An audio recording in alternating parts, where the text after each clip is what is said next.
আসসালামু আলাইকুম। Technique easy এডুকেশনের পক্ষ থেকে আপনাদেরকে জানাচ্ছি আন্তরিক শুভেচ্ছা ও অভিনন্দন।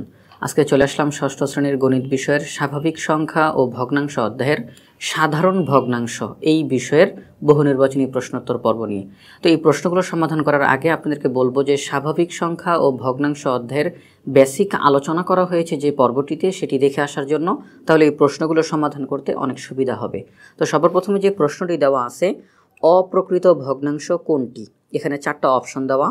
তো আমরা অপ্রকৃত ভগ্নাংশ বলতে আমরা জানি যে ভগ্নাংশর লব বড় হর ছোট, ওই ভগ্নাংশই হচ্ছে অপ্রকৃত ভগ্নাংশ। তাহলে এখানে লব ছোট হর বড়, এটা না। এখানের মধ্যে লব বড় হর ছোট, তাহলে এই ভগ্নাংশটা হচ্ছে অপ্রকৃত ভগ্নাংশ।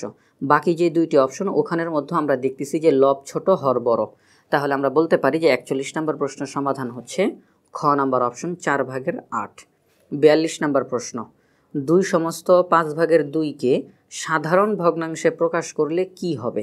তাহলে একটা মিশ্র ভগ্নাংশকে সাধারণ ভগ্নাংশে কিভাবে প্রকাশ করে, সেটা হচ্ছে হরের সাথে পূর্ণ সংখ্যার গুণ দেয়, তার সাথে লব যোগ দেওয়ার পরে যা হবে তাকে আমরা লব হিসাবে লিখব এবং হরই থাকবে। তাহলে 5 দুগুণে 10, 10-এর সাথে লব 2 যোগ করব, তাহলে কত হয় 12। তাহলে আমরা লব হিসাবে 12কে রাখবো এবং হর 5 থাকবে। আমরা দেখতেছি এই চারটি অপশনের মধ্যে গ নাম্বার অপশনে 5/12 রয়েছে, তাহলে এটাই হচ্ছে সঠিক উত্তর।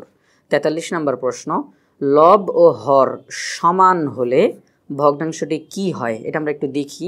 যেমন আমরা যদি এখন লিখি যে লব হচ্ছে 4, হর হচ্ছে 4, দুইটাই সমান, সেক্ষেত্রে কি হবে? ফলাফল কত?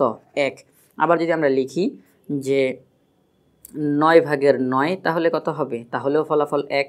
অর্থাৎ লব এবং হর যদি সমান হয় তখন ভগ্নাংশটার ফলাফল হয়ে যায় 1, অর্থাৎ পূর্ণ সংখ্যা। তাহলে আমরা কি বলতে পারি?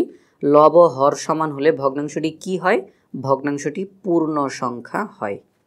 44 নম্বর প্রশ্ন, 4/3 সমতুল অনুপাত কোনটি? এখানে অনুপাত কথাটা বলা হয়েছে, তাহলে অনুপাত কেন বললো আমরা একটু ব্যাখ্যা দিব। তাহলে এখানে যেহেতু সমতুল বলছে, আগে আমরা এই ভগ্নাংশের একটা সমতুল ভগ্নাংশ বের করি। তাহলে 4/3 এটার সমতুল ভগ্নাংশ কি হবে? আমরা একই সংখ্যা দ্বারা লব এবং হরকে গুণ করব অথবা ভাগ করব, তাহলে যে ভগ্নাংশটি বের হবে সেটি হচ্ছে সমতুল ভগ্নাংশ। তাহলে এখন 4/3 আমরা যদি 3কে 1 দ্বারা গুণ দিই তাহলে 3 3 এখানে নেই। যদি আমরা 3কে 3 দ্বারা ভাগ করি তাহলে হয় 1। 4কে যদি 3 দ্বারা ভাগ করি তাহলে কিন্তু 4 হয় না, আরও ছোট ফলাফল হয়, তাহলে এটা হবে না। 3কে যদি আমরা 1 দ্বারা গুণ দিই তাহলে হয় 3, কিন্তু এখানে 5 আছে, তাহলে এটা হবে না। 3 দুগুণে 6, এই যে 6 এখানে আছে, তাহলে 3কে 2 দ্বারা গুণ দিলে 6 হয়। 4কেও যদি 2 দ্বারা গুণ দিই তাহলে 8 হয়, তাহলে এটাই হচ্ছে সঠিক উত্তর। কিন্তু এখানে তো অনুপাত কথাটা বলল, কেন বলল তার ব্যাখ্যাটা দিই। এই যে এখানের মধ্যে 8/6 আমরা ফলাফল পেলাম, 8/6, এটাকে আমরা কিভাবে লিখতে পারি? আমরা এইভাবে লিখতে পারি না যে 6/8। আমরা কিন্তু জানি যে অনুপাত এক ধরনের ভগ্নাংশ। তাহলে এই যে 8/6, এই ভগ্নাংশটাকে আমরা কিভাবে লিখতে পারি? অনুপাত হিসাবে লিখতে পারি। তাহলে 4/3 এর সমতুল অনুপাত কোনটি? 8/6। তাহলে আমরা বের করলাম যে সমতুল অনুপাত বলতে কি বোঝায়, এটা আমরা বুঝলাম এবং আমরা এই ফলাফলটা বের করলাম যে গ নাম্বার অপশন 8/6, এটাই হচ্ছে সঠিক উত্তর। 45 নম্বর প্রশ্ন, নিচের কোন সংখ্যাটি পূর্ণ সংখ্যা? তাহলে আমরা এখানে দেখছি যে 4টি অপশনের মধ্যে 4টা ভগ্নাংশ রয়েছে, তারা জানতে চায় যে পূর্ণ সংখ্যা কোনটা। পূর্ণ সংখ্যা হচ্ছে যখন কোনো ভগ্নাংশের লব এবং হর উভয়টাই সমান থাকে তখন সেই ভগ্নাংশটা পূর্ণ সংখ্যা হয়ে যায়। যেমন এই যে এখানের মধ্যে আমরা দেখতেছি ঘ নাম্বার অপশনে লব এবং হর সমান আছে, তাহলে এটা হচ্ছে পূর্ণ সংখ্যা। কিন্তু কিভাবে হলো তার ব্যাখ্যাটা দিই। যেমন আমরা এখানের মধ্যে 6/6 তাকে কি করতে পারি? 6 মধ্যে যায় একবার, অর্থাৎ ফলাফল 1, অর্থাৎ পূর্ণ সংখ্যা। আবার এছাড়াও যদি আমরা লিখি যে 15/15, তাহলে কি হবে? 15 মধ্যে যাবে একবার, অর্থাৎ ফলাফল 1। তাহলে কোনো ভগ্নাংশের লব এবং হর উভয়টাই যদি সমান হয় তখন সেই ভগ্নাংশটা পূর্ণ সংখ্যা ও হয়ে যায়। তাহলে নিচের কোন সংখ্যাটি পূর্ণ সংখ্যা? সেটি হচ্ছে 6/6। 46 নম্বর প্রশ্ন, 7/15 কোন ভগ্নাংশ? আমরা দেখতেছি এখানে লব বড় হর ছোট, তাহলে আমরা জানি যে লব বড় হর ছোট হলে সেটি হচ্ছে অপ্রকৃত ভগ্নাংশ। যে ভগ্নাংশের লব ও হর উভয়ই পূর্ণ সংখ্যা নয়, শব্দটা খেয়াল করবেন, লব এবং হর উভয়ই পূর্ণ সংখ্যা নয়, তাকে কি বলে? তাকে জটিল ভগ্নাংশ বলে। আর এই যে বাকি যে 3টা অপশন, সরল ভগ্নাংশ, প্রকৃত ভগ্নাংশ, অপ্রকৃত ভগ্নাংশ।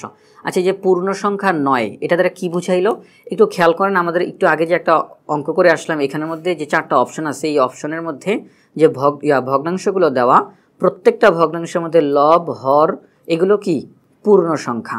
5 একটা পূর্ণ সংখ্যা, 7 একটা পূর্ণ সংখ্যা, 8 একটা পূর্ণ সংখ্যা, 9 একটা পূর্ণ সংখ্যা। তাহলে এই যে ভগ্নাংশগুলো, এই ভগ্নাংশগুলোতে লব এবং হর উভয়টাই পূর্ণ সংখ্যা হিসেবে রয়েছে। তাহলে আমরা কি দেখতেছি, এবং এই লব এবং হর উভয় পূর্ণ সংখ্যায় যদি সমান হয়ে যায় তখন সেটা একদম একটা পূর্ণ সংখ্যা রূপান্তর হয়। কিন্তু লব এবং হর এই যে সংখ্যাগুলো, এগুলো কি, এগুলো তো পূর্ণ সংখ্যা।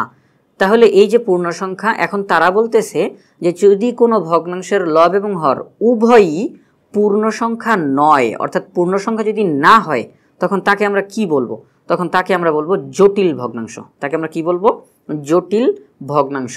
কারণ সরল ভগ্নাংশ হচ্ছে যখন এই যে লব এবং হর উভয়টাই কি থাকে, পূর্ণ সংখ্যা থাকে।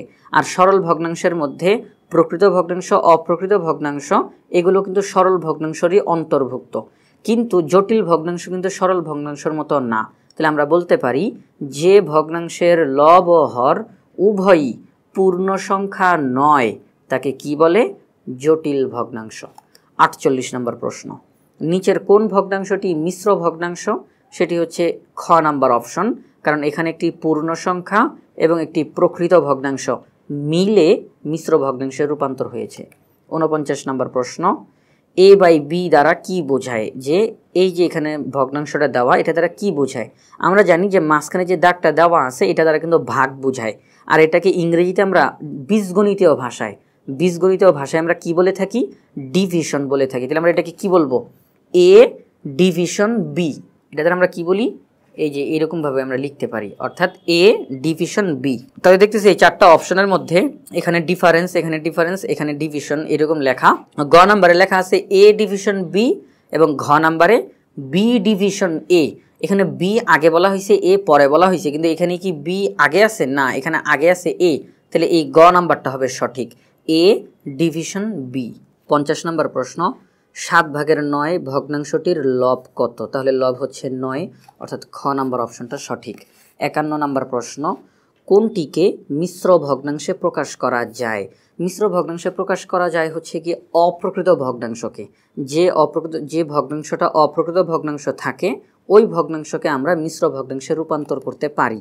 তাহলে এটা হচ্ছে একটা প্রকৃত ভগ্নাংশ, প্রকৃত ভগ্নাংশ। ঘ নাম্বার অপশনে যে ভগ্নাংশটি রয়েছে তার লব বড় হর ছোট, অর্থাৎ এটা হচ্ছে অপ্রকৃত ভগ্নাংশ, এবং এই ভগ্নাংশটাকেই আমরা মিশ্র ভগ্নাংশে প্রকাশ করতে পারবো। 52 নম্বর প্রশ্ন, 9/5 বিপরীত ভগ্নাংশ কত? এখন বিপরীত ভগ্নাংশ কাকে বলে? বিপরীত ভগ্নাংশ বলা হয় যখন একটি ভগ্নাংশ যেটা থাকে তার লবকে যখন আমরা হরে রূপান্তর করব এবং হরকে যখন লবে রূপান্তর করব, তখন যে ভগ্নাংশটা হবে তাকে আমরা বিপরীত ভগ্নাংশ বলবো। তাহলে লব হচ্ছে 5, তাকে আমরা হর বানাবো। তাহলে এই ভগ্নাংশগুলোর মধ্যে হর হচ্ছে এই যে এখানে 5 আছে, এবং হর এখানে 9, তাকে আমরা লব বানাবো। তাহলে লব 9 কোনটাতে আছে? এই যে এখানে আছে, অর্থাৎ 9/5। এটার বিপরীত ভগ্নাংশ কোনটা? 5/9। 53 নম্বর প্রশ্ন, 10/9 সমান ফাঁকা ঘর ভাগের 27 হলে ফাঁকা ঘর চিহ্নিত স্থানের সংখ্যাটি কত হবে? তাহলে এখানে যেহেতু সমান সমান চিহ্ন দেওয়া, অর্থাৎ এই ভগ্নাংশটা এবং এই ভগ্নাংশটা সমান, তাহলে আমরা কি বলতে পারি, সমতুল ভগ্নাংশ। তাহলে 9কে কত দিয়ে গুণ দিলে 27 হয়? 3 নং 27, 3 দিয়ে গুণ দিলে 27 হয়। তাহলে 10কে আমরা 3 দিয়ে গুণ দিব, 3 10 30, অর্থাৎ ফাঁকা ঘরে 30 বসবে। খ নাম্বার অপশনটা হচ্ছে সঠিক। 54 নম্বর প্রশ্ন, এখানে 3টে অপশন দেওয়া আছে, কোনটা কোনটা সঠিক হবে সেটা আমরা এখন বের করব। সবার প্রথমে দেওয়া আছে 8/13 একটি প্রকৃত ভগ্নাংশ। এখানে লব বড় হর ছোট, সুতরাং এটা হচ্ছে অপ্রকৃত ভগ্নাংশ, কিন্তু তারা বলছে প্রকৃত ভগ্নাংশ, এটা ভুল। 2 নম্বর তথ্য দেওয়া 8/5 এবং 40/25 ভগ্নাংশ দ্বয় পরস্পর সমতুল। আমরা দেখব এই দুটি ভগ্নাংশ সমতুল কিনা। 5×5 25, 5×8 40। তাহলে একই সংখ্যা দ্বারা লব এবং হরকে গুণ করলে 40/25 বের হয়, সুতরাং 2 নম্বর অপশনটা সঠিক। 3 নম্বরে বলা আছে 4/13 এটি বড় এবং 5/2 এটি ছোট। এটি সঠিক কিনা কিভাবে বুঝবো? এখানে তো লবও সমান নাই, হরও সমান নাই, বুঝবো কিভাবে? এই জন্য আমাদেরকে সবার প্রথমে আমরা হরগুলোকে সমান বানিয়ে এরপর অঙ্কটা করার চেষ্টা করি। তাহলে হরগুলোকে সমান বানানোর পদ্ধতি কি? হরগুলোর লসাগু করতে হবে। 4 এবং 5-এর লসাগু কত? 20। তাহলে এখন আমরা বলতে পারি তাহলে দুইটা ভগ্নাংশেরই হর 20 হবে। 4 20-এর মধ্যে যায় 5 বার, 5 দিয়ে লবকে গুণ করব, 3 5 15। 5 20-এর মধ্যে যায় 4 বার, 4 দিয়ে লবকে গুণ করব, 4 দুগুণে 8। তাহলে আমরা দেখতেছি যে এই দুইটি ভগ্নাংশের হর সমান। তাহলে হর সমান হলে যে ভগ্নাংশের লব বড় সে ভগ্নাংশ বড়, যে ভগ্নাংশের লব ছোট সে ভগ্নাংশ ছোট। তাহলে 20/15 বড়, 20/8 ছোট। এখন 20/15 এটা মূলত কোন ভগ্নাংশ? 4/3। আর 20/8 এটা হচ্ছে 5/2। তাহলে আমরা বুঝতেই পারি যে এই চিহ্নটা এটা সঠিক, অর্থাৎ 4/3 বড়, 5/2 ছোট। তাহলে 3 নম্বর অপশনটাও সঠিক, অর্থাৎ 2 ও 3 সঠিক, যা খ নাম্বার অপশনে রয়েছে। এখন আমরা 55 নম্বর প্রশ্নের সমাধান করব। এখানে বলা আছে ভগ্নাংশের ক্ষেত্রে প্রযোজ্য। সবার প্রথমে 8 সমস্ত 8/1 একটি মিশ্র ভগ্নাংশ, এটি সঠিক।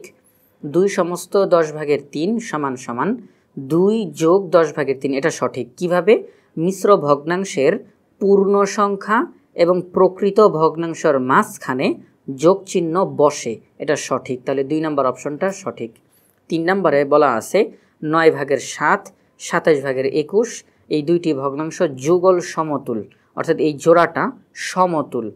3 7 21 3 নং 27, অর্থাৎ এই দুইটি ভগ্নাংশ সমতুল, এটাও সঠিক। অর্থাৎ এখানের ঘ নাম্বার অপশনটা হচ্ছে সঠিক। সবগুলোই অপশন এখানে সঠিক হয়ে গেছে। এখন আপনাদের মনে প্রশ্ন আসতে পারে যে এখানে যোগ চিহ্নটা কেন বসলো, তার ব্যাখ্যাটা আমরা দিয়ে দিই। সেটা হচ্ছে 2 সমস্ত 10/3। তাহলে এখন আমরা কি করতে পারি? এটাকে যখন আমরা অপ্রকৃত বানাবো তখন কি হয়? 10 দুগুণে 20, 20 আর 3 হচ্ছে 23, আর নিচে কত? 10। এখন আমরা করি সেটা কি? যদি আমরা 2 যোগ 10/3 লিখি, অর্থাৎ পূর্ণ সংখ্যা যোগ প্রকৃত ভগ্নাংশ, তখন কি হবে? 2 এর নিচে মনে মনে 1 আছে, 1 এবং 10-এর লসাগু 10। 1 10-এর মধ্যে 10 বার যায়, 10 দুগুণে 20 যোগ 10 10-এর মধ্যে 1 বার যায়, 3 1 3। তাহলে কত হয়? 10/23। এই যে হুবহু একই হয়ে গেল। অর্থাৎ আমরা বলতে পারি যে একটি মিশ্র ভগ্নাংশের মধ্যে পূর্ণ সংখ্যা এবং প্রকৃত ভগ্নাংশের মাঝখানে যোগ চিহ্ন বসে। 56 নম্বর প্রশ্ন। 11/7 13/14 দুইটি ভগ্নাংশে 3টি তথ্য দেওয়া। সবার প্রথমে বলা আছে প্রথমটি প্রকৃত, দ্বিতীয়টি অপ্রকৃত। প্রথম যে ভগ্নাংশ তার লব 7 হর 11, অর্থাৎ লব ছোট হর বড়, তাহলে এটা হচ্ছে প্রকৃত ভগ্নাংশ। দ্বিতীয় ভগ্নাংশে লব বড় হর ছোট, তাহলে এটা অপ্রকৃত ভগ্নাংশ, অর্থাৎ প্রথম তথ্যটা সঠিক। দ্বিতীয় তথ্য দেওয়া আছে দুইটিকেই মিশ্র ভগ্নাংশে পরিণত করা যায়, কিন্তু এই তথ্যটা ভুল। তার কারণ হচ্ছে শুধুমাত্র অপ্রকৃত ভগ্নাংশকে মিশ্র ভগ্নাংশে পরিণত করা যায়, কিন্তু প্রকৃত ভগ্নাংশকে মিশ্র ভগ্নাংশে পরিণত করা যায় না। তাহলে এখানে তারা বলতেছে দুইটিকেই মিশ্র ভগ্নাংশে পরিণত করা যাবে, কিন্তু এখানে তো প্রথমটি প্রকৃত ভগ্নাংশ, এটাকে তো আর মিশ্র ভগ্নাংশে পরিণত করা যাবে না। সুতরাং 2 নম্বর তথ্যটা ভুল। 3 নম্বর তথ্য দেওয়া আছে এই দুইটি ভগ্নাংশ অসমতুল যুগল, অর্থাৎ এই দুইটি ভগ্নাংশ সমতুল না। আমরা দেখি তো 7 দুগুণে 14, 11 দুগুণে 22, কিন্তু এখানে 22 নাই, এখানে আছে 13। সুতরাং এই দুইটি ভগ্নাংশ অসমতুল যুগল, অর্থাৎ এই দুইটি ভগ্নাংশ অসমতুল জোড়া। তাহলে 3 নম্বর তথ্যটা সঠিক, অর্থাৎ 1 ও 3 সঠিক, যা খ নাম্বার অপশনে রয়েছে। 57 নম্বর প্রশ্ন।